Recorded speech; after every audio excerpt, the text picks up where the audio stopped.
banyak sekali talent-talent yang menonjol kayak saya, kayak teman saya itu malah dikencet. Yang kepengen ya kita nih sama-sama aja.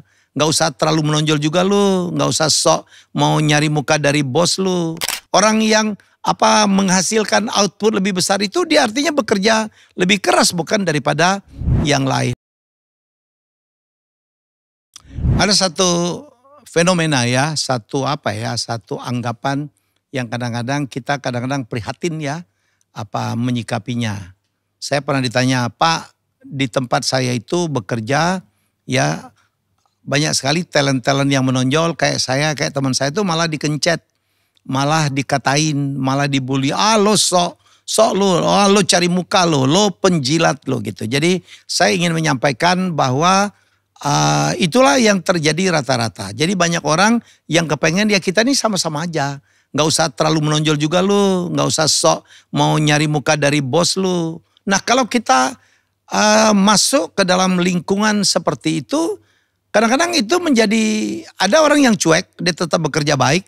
Begitu dia bekerja baik atau dia bekerja lebih keras, dia bekerja lebih keren, ya idenya lebih kreatif, itu orang lain mau ngomongin apa dia nggak peduli juga. Tapi cukup banyak juga yang akhirnya terganggu dan akhirnya ya udah saya pasif aja deh.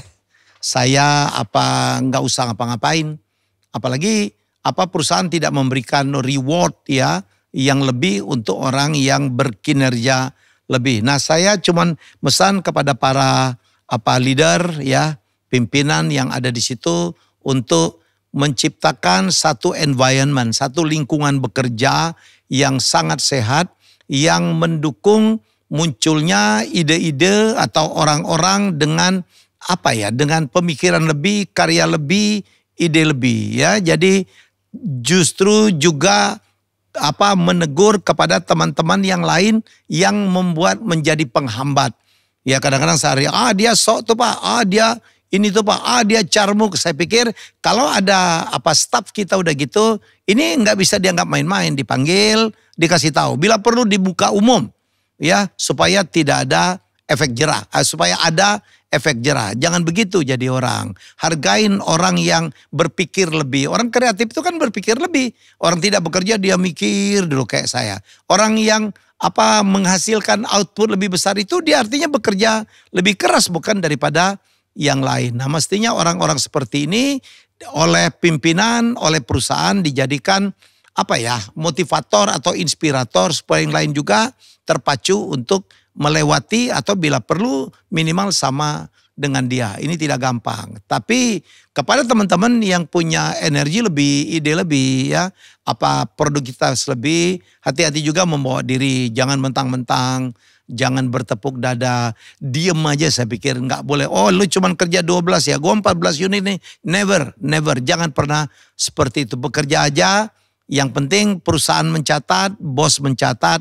Bos tahu kalau kita bekerja lebih keras, lebih idenya lebih banyak, lebih baik dari teman-teman kita sejawat. Dan biarkan beliau decide, memutuskan. Jangan juga di depan bos, karya gua lebih bagus loh bos, masa gua sama? Never, jangan pernah juga menyampaikan itu. Anda nyari musuh ya.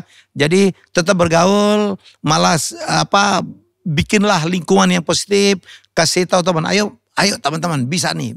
Saya percaya lu bisa nambah. Dari 12 unit bisa menjadi 13 unit. Misal satu hari lakukan itu ya. Dibimbing dia. Jangan mau pinter sendiri juga. Kalau ada yang minta diajarin, ajarin.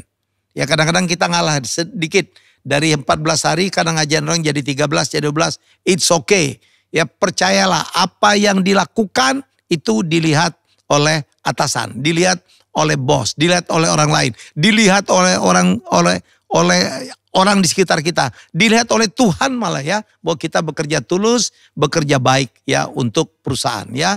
Ingat orang if you do good, you'll get good. Kalau kita berbuat baik, kita juga akan dibalas dengan kebaikan, kenaikan gaji, promosi, rezeki dan sebagainya. Begitu juga sebaliknya ya. Jadi mari kita membuat lingkungan kerja yang sehat. Mari kita berkompetisi ya di dalam pekerjaan kita. Mari kita jadikan diri kita menjadi motivator, jadi inspirator agar sekeliling kita menjadi lebih baik.